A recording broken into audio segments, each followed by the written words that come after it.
grande problema nosso é cultural. O grande problema nosso é você ter conhecimento, capacidade de aprender. E o pessoal não está dando muita atenção para a parte técnica. O empresário hoje busca uma mão de obra, ele tem que treinar essa mão de obra, tornar essa mão de obra com capacidade de aprender para que ele possa evoluir lá dentro. Tudo aquilo que for padrão, a inteligência artificial vai executar. E vai executar melhor que nós. Onde o ser humano vai pôr a sua energia? Naquilo de especial, naquilo que é diferente, aquilo que é novo, aquilo que o padrão ainda não chegou lá.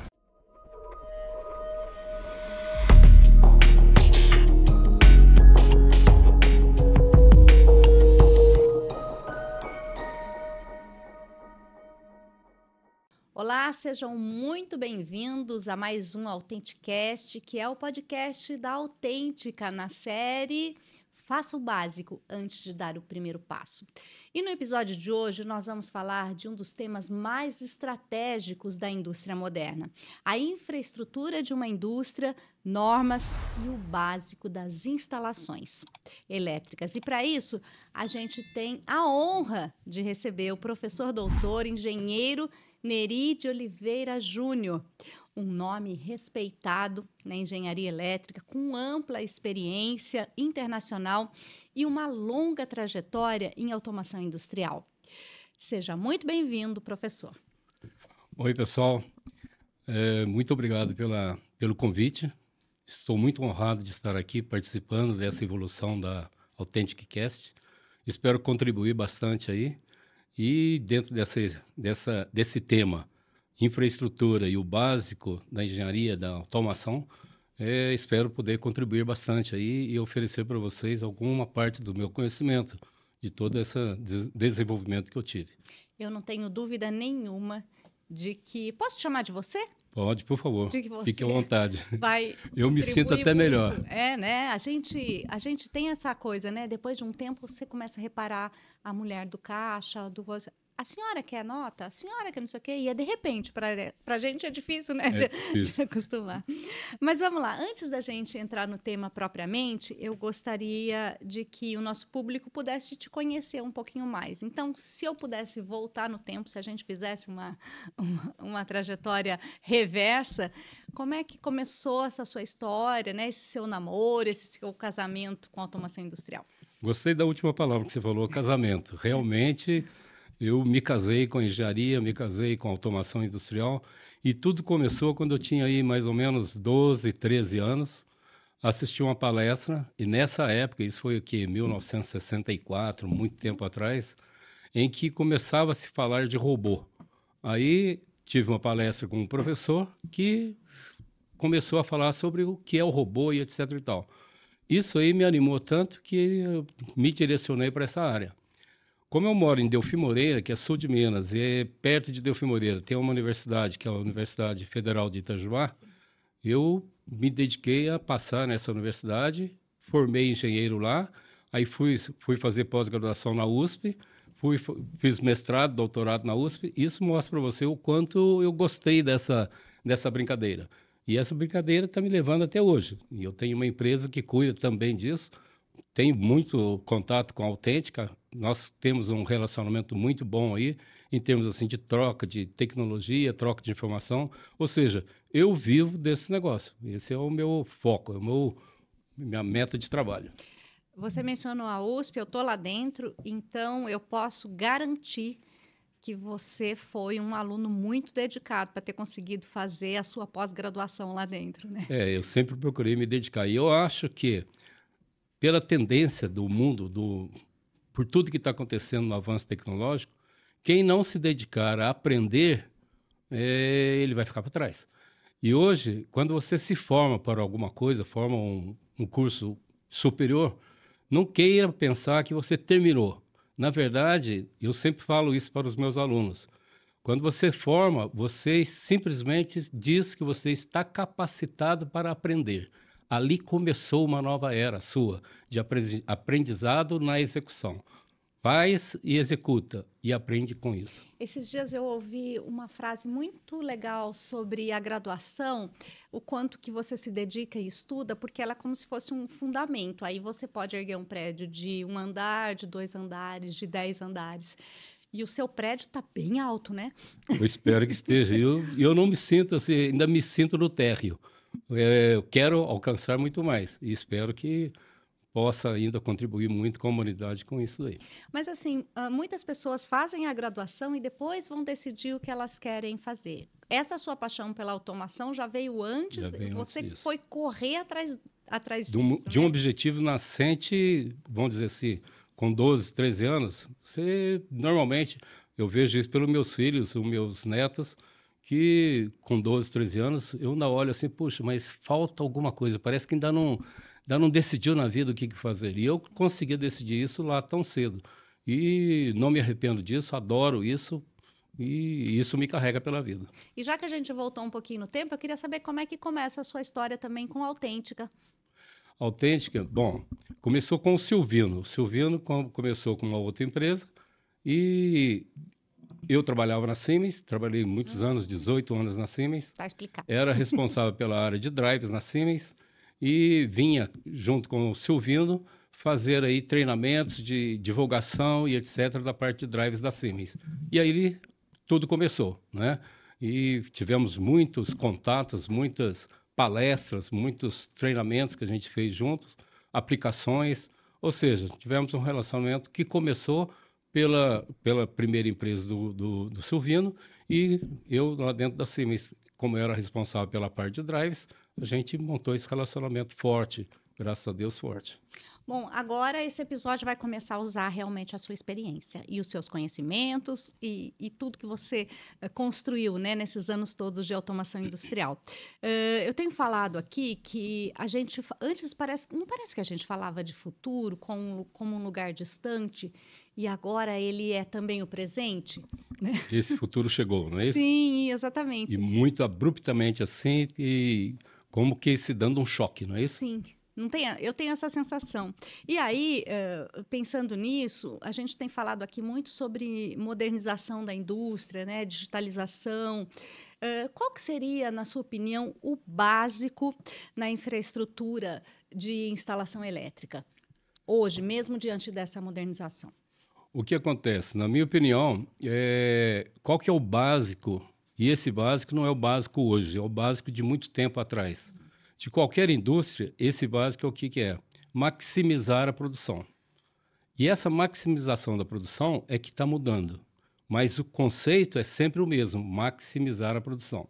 Então, por exemplo, alguns anos atrás, a maximização da produção, o pessoal fazia assim em termos de fazer um lote de produção bastante grande, de tal maneira que esse lote se tornasse viável em termos de ganhos e recursos. Então, fazia um lote de produção bastante forte. Hoje, esse lote de produção já não é mais assim, de fazer um lote para poder atender o mercado, porque o mercado mudou, o consumidor mudou muito. Essa evolução tecnológica fez com que haja uma comunicação entre os consumidores, entre os fornecedores das mais variadas espécies, de tal maneira que o consumidor hoje tem outro conceito. Hoje ele pensa em comprar uma coisa, amanhã ele já quer aquela coisa diferente. Então, você fazer aquele lote como fazia antigamente, você pode ter um lote que fica estocado e você perde isso daí porque você não tem uma dinâmica de adaptação da necessidade do mercado. Aí o que aconteceu? Está surgindo aí a indústria 4.0. A indústria 4.0, o que ela está promovendo? E é o que o mercado está puxando. O que é? O consumidor, ele tem a sua solicitação e o fabricante tem que atender aquela solicitação em tempo real. Então, hoje, a maximização da produção, ela tem que ser feita em tempo real, para que ele consiga fazer a inserção do mercado. Vou citar um exemplo de uma indústria sul de Minas Gerais que fabrica pó de café. Ele fornece pó de café para o estado do Rio de Janeiro. Um grande supermercado lá no estado do Rio de Janeiro que compra o café dele. E o que eles criaram?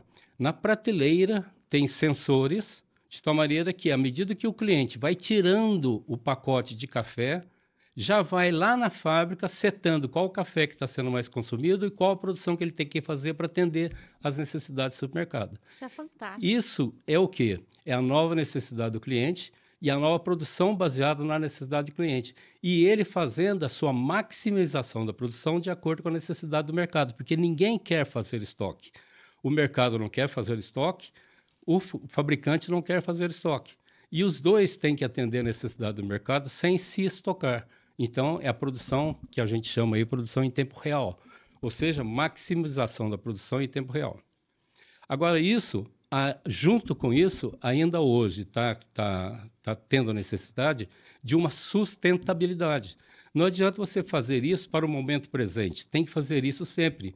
Você imagina se o consumidor começa a consumir um tipo de pó de café lá, que hoje não é fabricado mais, não é produzido aquele tipo de café, ou seja, perdeu a sustentabilidade. Então, a isso tem que avançar em termos de sustentabilidade também. E sustentabilidade em termos assim de ecossistema, ser humano e aproveitando todos os resíduos do processo que existem. E esses resíduos têm que ser transformados. Então, volta àquela lei de Lavoisier, nada se perde, nada se cria, tudo se transforma. Isso está se tornando cada vez mais evidente, de procurar o resíduo se tornar um produto ou se tornar alguma coisa que possa ser utilizado em processo. Por exemplo, uma coisa ecossistema, motores. Motores hoje podem ser motores biodiesel, pode ser motor solar, de energia solar, ou de energia eólica. Ou seja, a energia também participa desse processo de sustentabilidade. Então, hoje, a infraestrutura de uma indústria, ela está voltada para que tenha pelo menos esses pontos que eu citei. Agora... Isso seria o básico? Então, é básico isso porque isso é fundamental. Sem isso, ele fica fora do mercado. Por isso que é básico.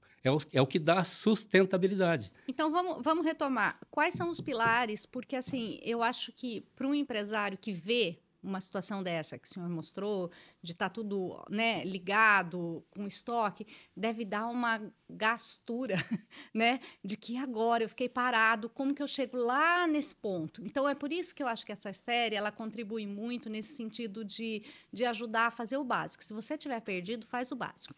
Então, o básico hoje, na sua opinião, tanto para indústrias que não andaram tanto, ou quem está montando, qual que é essa raiz que você acabou de me falar? Mas só para a gente resumir. Você falou uma palavra que, para mim, é forte, a raiz. Sim. O que é? Independente dessa evolução tecnológica, todos aqueles fornecedores que estão fornecendo seus produtos hoje, eles começaram de alguma maneira. E esse produto que ele fornece tem um know-how dele. Esse é o grande forte dele, é o know-how que criou o produto que ele fornece. Perfeito. Esse é o grande know-how que ele tem. Ele tem que procurar se desenvolver cada vez mais nesse know-how. Esse know-how... porque uma empresa que está há tantos anos aí, a ponto de estar até com uma produção defasada, ela já tem a marca dela, né? Então, quando ele fica escutando indústria 4.0, agro 4.0, 5.0, ele fica preocupado. Pô, mas a grande preocupação dele deve ser o know-how dele. E esse know-how dele é o que sustentou ele até hoje e que vai sustentar ele eternamente. Então, ele tem que procurar se desenvolver no know-how dele. No know-how dele, tem coisas novas que estão acontecendo. Ele não precisa ficar se preocupando com a indústria 4.0, com o agro 5.0, etc. e tal, mas ele tem que se preocupar com o know-how dele. E o know-how dele tem coisas novas que estão acontecendo, igual está acontecendo nas outras tecnologias. E quais são as evoluções que estão acontecendo lá? Nanotecnologia, biotecnologia, novos materiais que estão implementados e desenvolvidos, novas formas de construção desses materiais, materiais que fazem o mesmo esforço, mas com um peso muito menor, e etc. e tal. Então, o que ele precisaria fazer? Esquece essa parte de indústria 4.0, 5.0, que é o grande negócio que está tratando assim, um trauma das pessoas, e se dedica naquele fundamental dele. Isso eu falo assim, como que aquilo é a alma do seu negócio. Qual que é a sua alma tecnológica? É o seu know-how. Esse know-how é sustentável e ele tem que trabalhar em cima dele. Todo investimento que ele puder fazer, faz ali. Ali define o que ele é, o que ele faz, ali define o ser da existência dele.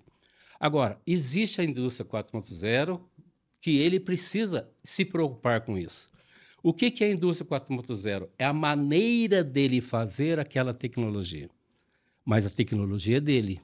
Então, ele tem que se preocupar em como ele fazer aquela tecnologia para as necessidades do mundo moderno. Mas o know-how dele ele tem que manter.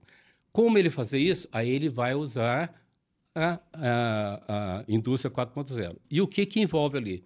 Envolve ali digitalização, automação, robôs, transportadores, manipuladores, transportadores que definem por si só o seu trajeto, faz os desvios que são necessários, usa GPS, ou seja, automação é isso. Ele pode usar isso como ferramenta para ele. Ele não tem que ficar se preocupando como que eu desenvolvo isso. Ele não tem que desenvolver isso. Ele tem que manter o desenvolvimento do seu produto.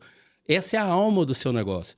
O outro, que é o auxiliar para fazer isso, aí ele compra de alguém. De quem ele vai comprar? De alguém que tenha isso como alma do seu negócio. É diferente, ele tem a alma do seu negócio, que é o negócio dele. O outro tem a alma do seu negócio, que é realmente a automação. Então, o que ele faz? Ele compra esse serviço, ele terceiriza esse serviço. Essa terceirização de serviço é muito maior do que a terceirização de um restaurante. Por quê? Porque ele está terceirizando um serviço que vai fazer parte do seu produto. Não é um serviço auxiliar, é um serviço fundamental, é um serviço básico, como nós estamos falando de coisas básicas. Então, ele vai comprar esse serviço de alguém que tenha reputação, de alguém que tenha confiabilidade. E para ele desenvolver isso com esse alguém, é importante até que ele faça um contrato de confidencialidade, porque nessa troca-troca vão haver trocas de know-hows que têm que ser confidenciais.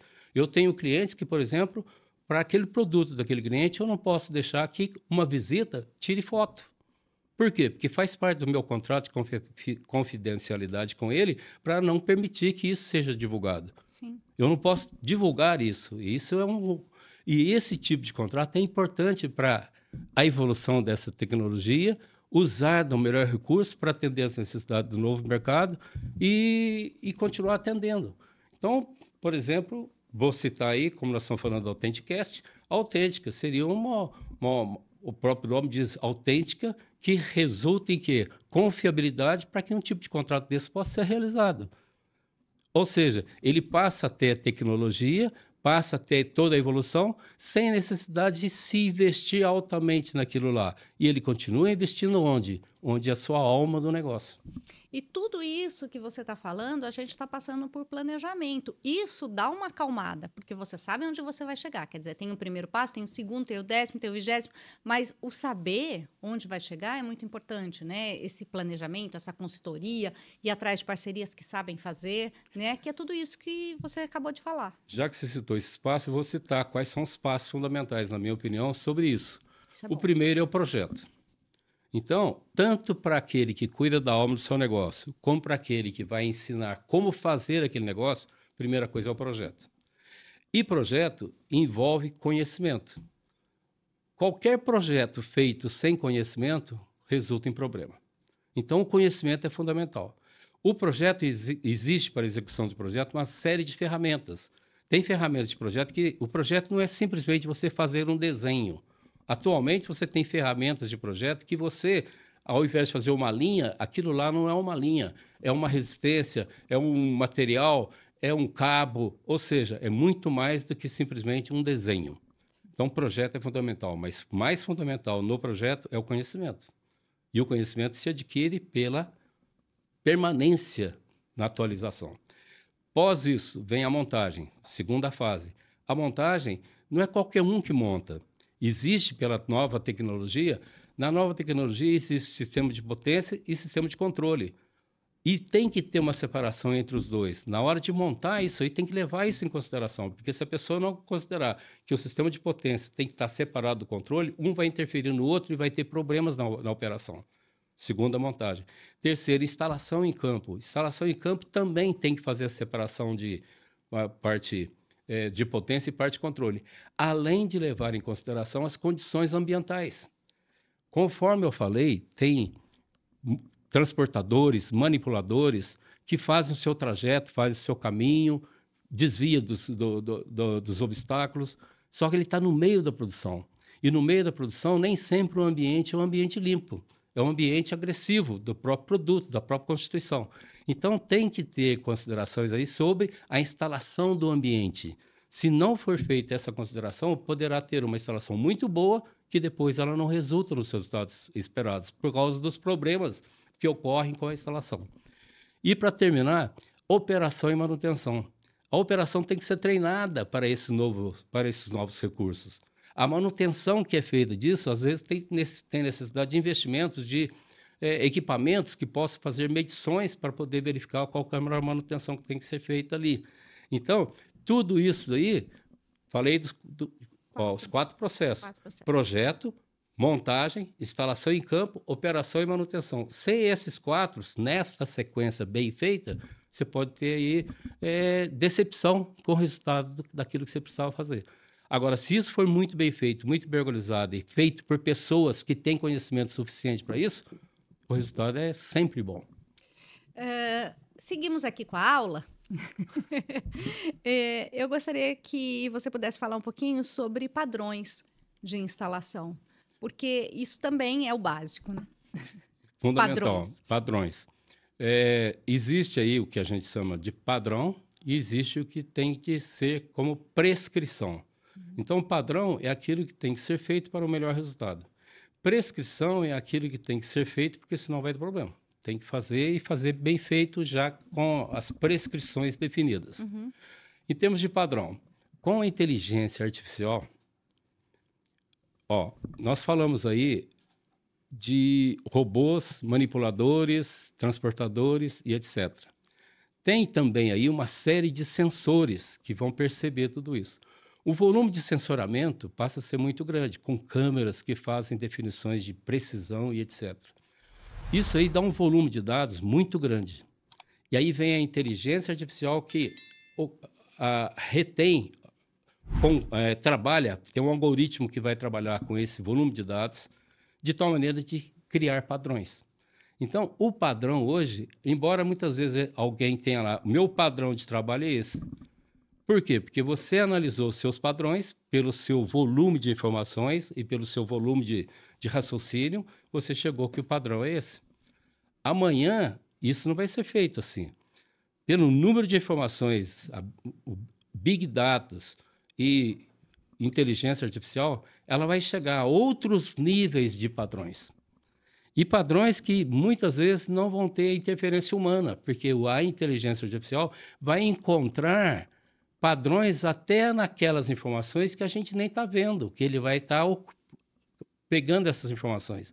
Então, a padronização vai ser assim, dependente muito do algoritmo e da informação de dados que tem aí. Aliás, uma das grandes riquezas hoje em dia das indústrias são os dados, né? Dados. Hoje, o pessoal, algum tempo atrás, falava que nós estamos na era da informação. Hoje, não. Hoje, nós estamos na era dos dados. Porque o dado contém uma informação que muitas vezes a gente não consegue analisar. O volume de raciocínio nosso de bolar aquilo lá é muito menor do que a rapidez como a inteligência artificial vai fazer isso, encontrar padrões. Né? Predizer padrões, predizer ações, tomadas de decisão. Justamente, uma vez que ela consegue enxergar isso, ela tem condições de enxergar o que tem que ser feito depois. O que está tendendo para acontecer daqui a pouco. Então, toma a decisão já. Professor, como é que a gente faz uma equação disso que a gente está falando com redes antigas? Porque a gente sabe que isso existe, né, no nosso parque industrial brasileiro, né? Vamos falar assim, redes antigas, vamos falar de, por exemplo, rede de alimentação elétrica. A rede de alimentação elétrica, um dos fatores muito importantes que hoje é acentuado é a questão da potência de curto-circuito. Porque essa potência de curto-circuito, com eletrônicos de potência, ela produz mais harmônicos ou menos harmônicos. Harmônicos são interferências que acontecem na rede. E essas interferências podem produzir aí paradas inesperadas. Normalmente, essas paradas inesperadas podem acontecer, por exemplo, 5 horas da tarde. Por quê? Porque máquinas estão sendo desligadas, empresas estão sendo desligadas e, como consequência, o que está acontecendo? Está reduzindo ou aumentando a ocupação das redes, mudando o que a gente chama fator de potência, e nessa mudança de fator de potência pode acontecer de as harmônicas entrarem em interferência e fazer desarmes. Então, em redes modernas, isso é um ponto que está acontecendo. E o que é importante que seja feito aí? A instalação de equipamentos que já não produzem harmônicos. E isso já existe. É um ponto fundamental aí nessa parte de, numa atualização, colocar equipamentos que já não produzem harmônicos para não vir a dar problemas. Então, em termos assim de rede elétrica. Rede de comunicação, porque nós estamos falando em comunicação entre os equipamentos. Rede de comunicação. Muito importante na rede de comunicação é pontos, porque todas as redes levam a pontos de terra. Esses pontos de terra têm que ser equipotencializados, ou seja, o mesmo potencial. Se houver diferença de potencial entre eles, pode produzir desarmes pela rede. Então, equalização de potencial passa a ser um ponto importante.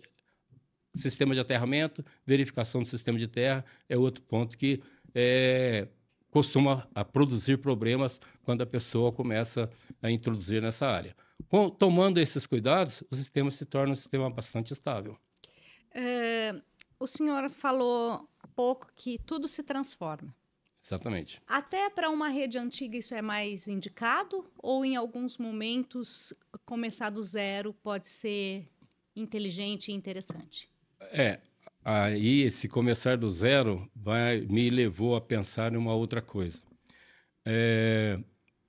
Uma rede elétrica normal, em que você está inserindo ali energia solar, energia eólica. O que está acontecendo ali? Um novo sistema elétrico que está sendo introduzido nesse sistema aí. Bom, isso aí produz na rede uma série de interferências, principalmente que durante o dia você tem energia solar, depois não tem à noite. Então, há algumas variações súbitas no sistema. Haja visto que, algum tempo atrás, lá na Europa, houve um desarme do sistema elétrico lá por culpa disso, porque houve variações fortes na rede e que a própria rede não suportou essas variações. Então, isso vai ser cada vez mais forte e vai ter que ser tomado cuidado com isso daí. Hoje já existe sistema que você produz energia sem harmônicos, de tal maneira que você faça uma rede mais estável, né? Então, é uma coisa que a gente está sujeito e o mundo vai se adaptando e vai se desenvolvendo cada vez mais nesse foco aí. É importante. Eu acho que nessa área que a gente está falando não dá para não falar de sensores e tecnologias envolvidas. Eu queria ouvir o senhor um pouquinho também sobre o que, na verdade, é mais interessante hoje, né? A gente está falando, né, de internet das coisas, coleta de dados, que a gente já falou que é muito importante, né? Então, dentro dessa área, o que dá para destacar mais? Bom, um dos pontos fortíssimos aí é câmera. Você vê que a quantidade de câmera que está cada vez se colocando mais no sistema é muito grande. E essas câmeras levam um volume de dados muito alto. E esse volume de dados muito alto, muitas vezes a própria empresa não tem um servidor com capacidade de absorver todos esses dados e trabalhar com ele. Aí o que acontece? Ele usa a tecnologia de trabalhar nas nuvens. Qual que é a vantagem disso? Ele pode usar esses dados tanto na própria empresa, como pode utilizar esses dados em filiais que ele pode ter distribuída pelo mundo todo. E aquela informação que ele está fazendo aqui, ele pode transferir essa informação para uma outra filial sua. Então, por exemplo, se ele tem uma filial aqui, se ele tem uma fábrica aqui que fabrica um determinado produto e tem uma filial em outro lugar que fabrica o mesmo produto, essa troca de informações entre as fábricas fica muito grande, fica muito fácil. Ou seja, esse link, inclusive, podendo fazer link de máquina com máquina, assim como fazer link de indústria com indústria. Ou seja, a informação que uma máquina está fazendo aqui, ele pode, se ele conseguiu aqui uma melhoria do processo produtivo, melhoria do produto, essa melhoria já pode ir automaticamente para uma outra fábrica e produzir a mesma melhoria do lado de lá. Ou um erro que houve do lado de lá, que não está dando certo, ele já não vai fazer esse erro aqui. Então, essa mudança de troca de informações aí é muito grande e baseada em muitos sensores. E muitos sensores vão ser mais colocados. Hoje, por exemplo, nós temos situações em que você coloca na entrada do motor, você coloca sensores e você faz uma perturbação sem produzir nada de efeito na produção, você faz uma perturbação e pelo resultado que você obtém dessa informação que você lançou, esse resultado vai informar para você como é que está a isolação do motor, como é que está a isolação do mancal, como é que está a vibração da máquina, onde tem que ser feita a manutenção e quando. Ou seja, você tem hoje, com esses sensores, possibilidade de você visualizar o presente e fazer uma prospecção do que vai acontecer no futuro. Isso é quantidade de informações e quantidade de sensores. E cada vez mais vão ser instalados sensores. E cada vez sensores mais inteligentes. Sensores que comunicam entre si, que é o que o pessoal fala internet das coisas. Começa a comunicar sensor com sensor sem interferência humana. Depois, máquina com máquina sem interferência humana, que é comunicação máquina para máquina. Ou seja, tudo isso aí é uma evolução bastante grande. E cada máquina, às vezes, aprendendo pelo seu próprio erro. Ou seja, dentro da inteligência artificial que existe dentro da máquina, ela vai criando padrões, trabalhando com esses padrões e corrigindo seus próprios padrões e corrigindo o seu produto.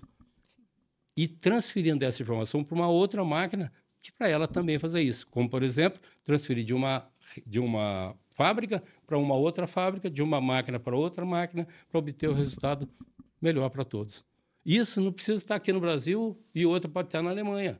Futuramente, lá na Alemanha, por exemplo, uma máquina está fazendo uma operação, a mesma operação tem numa produção aqui no Brasil, pega a experiência de lá e vem para cá. Antes, o que precisava fazer? Mandar uma pessoa para lá, fazer um super treinamento, trazer toda essa tecnologia e implementar. Hoje, o que faz? Simplesmente pela inteligência artificial e simplesmente pela comunicação via cloud, via nuvem. Maravilhoso esse mundo, você não acha? Eu acho fantástico. Eu tenho só medo se alguém tiver o botão de deletar. Porque aí a gente está todo mundo em nuvem, tudo em nuvem, né?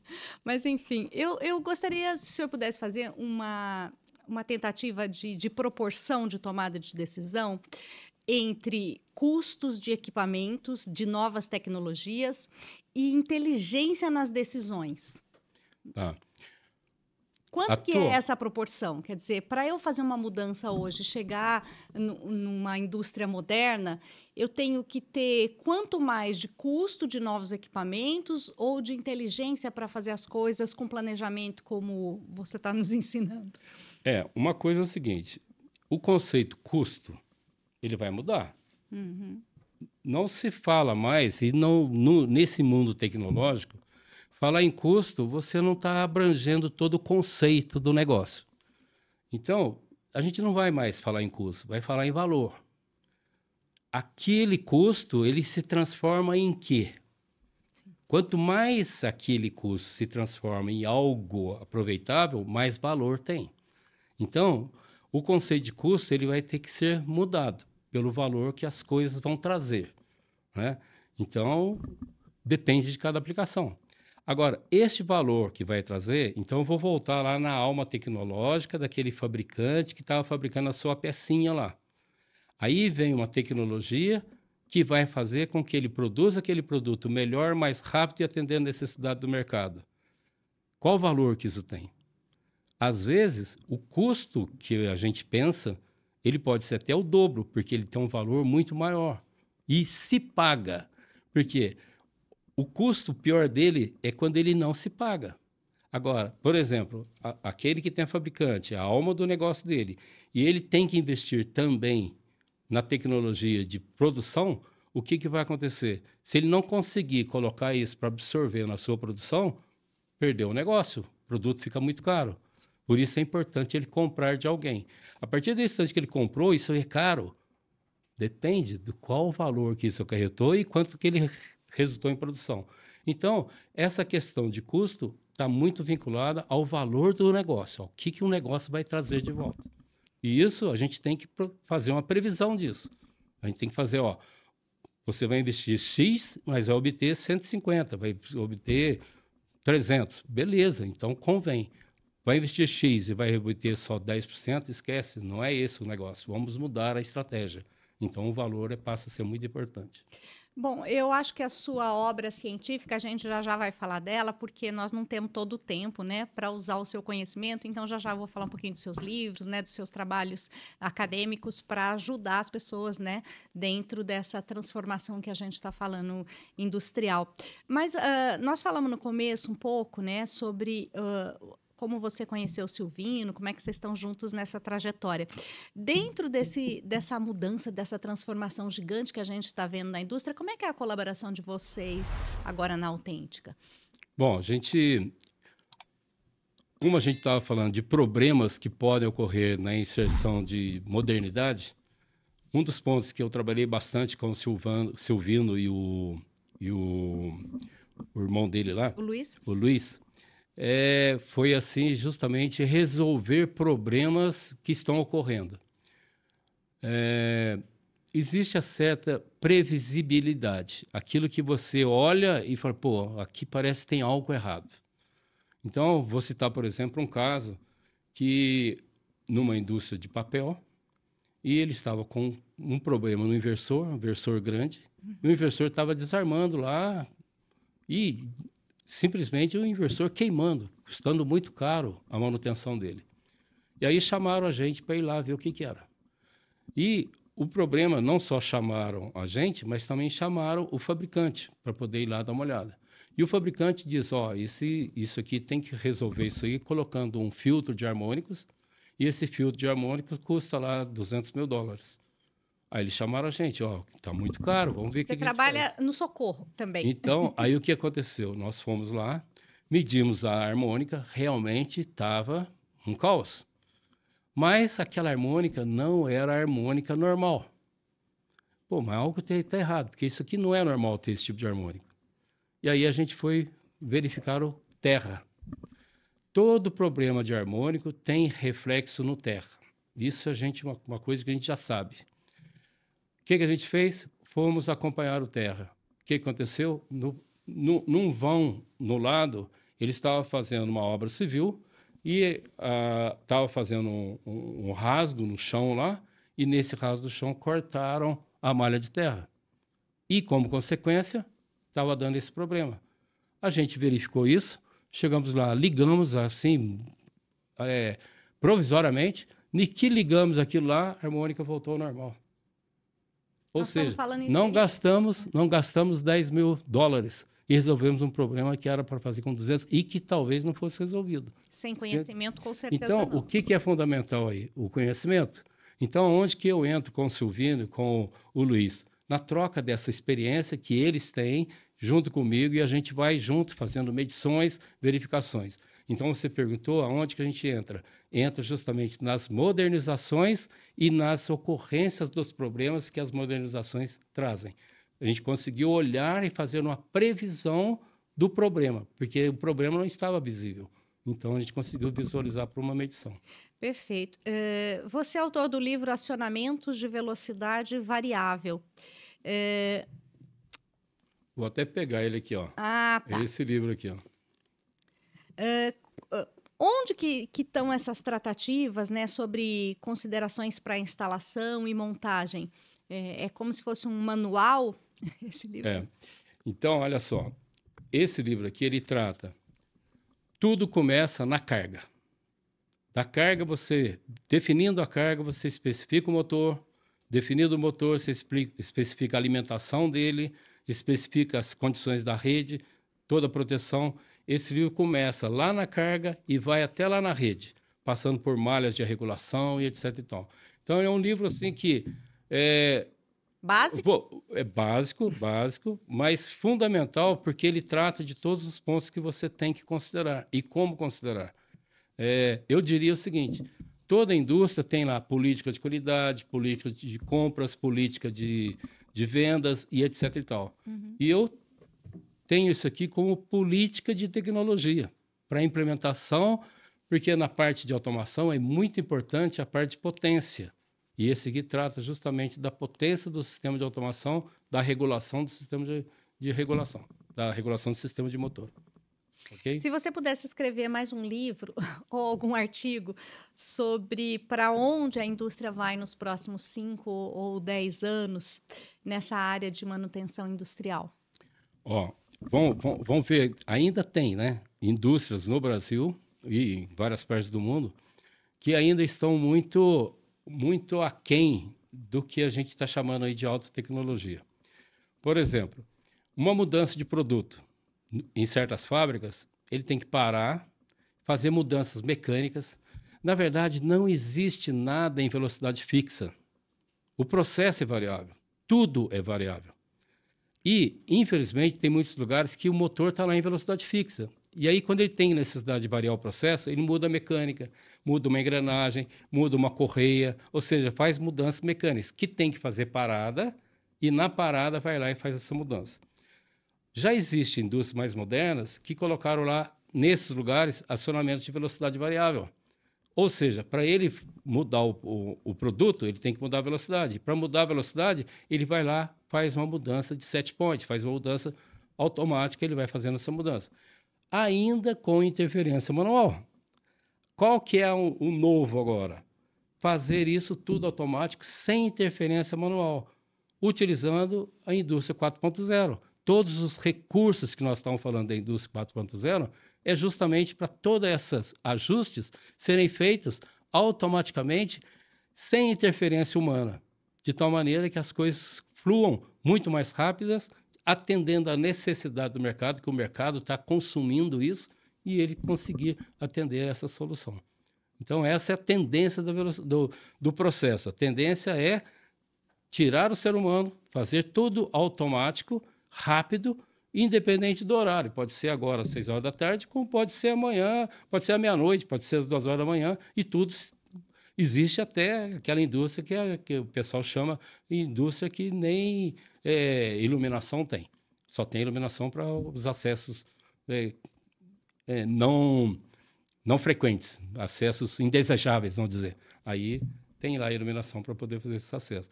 Então, essa é a tendência, só que essa tendência tem uma certa morosidade. Em alguns lugares já estão mais avançados, outros estão indo, mas é uma coisa que todo mundo tem que ficar de olho, porque senão ele pode deixar de participar desse mercado aí. Na sua opinião, na indústria brasileira, essa morosidade é um pouco maior? O grande problema nosso é cultural. O grande problema nosso é você ter conhecimento, a capacidade de aprender, conforme nós já falamos. E o pessoal não está dando muita atenção para a parte técnica, o estudo técnico. Falta para nós aí um incentivo até moral mesmo, de entrar pelo lado técnico. Isso vai fazer falta para nós. Hoje, a gente já tem dificuldades para poder... a gente busca uma mão de obra, o empresário hoje busca uma mão de obra, ele tem que treinar essa mão de obra, tornar essa mão de obra com capacidade de aprender para que ele possa evoluir lá dentro. Porque ele não consegue ver assim.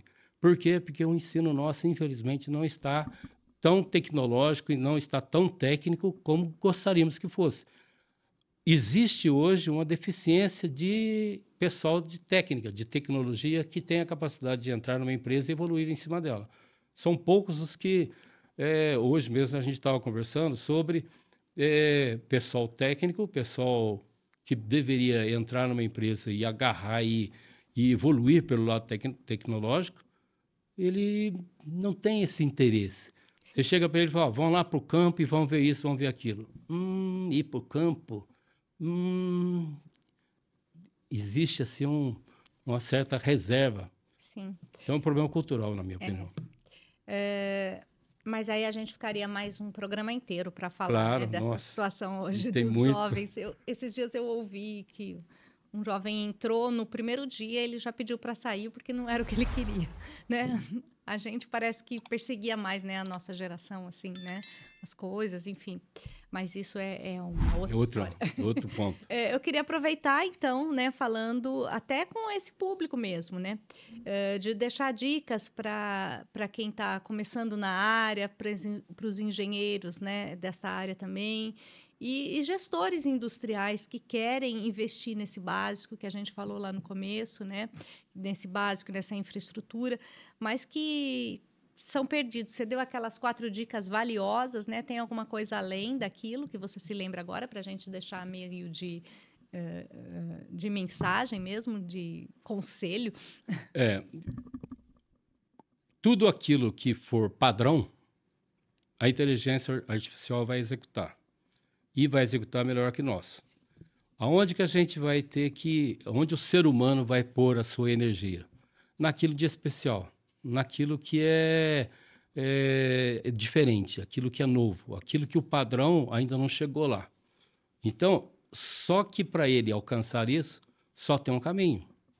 A evolução pessoal, conhecimento.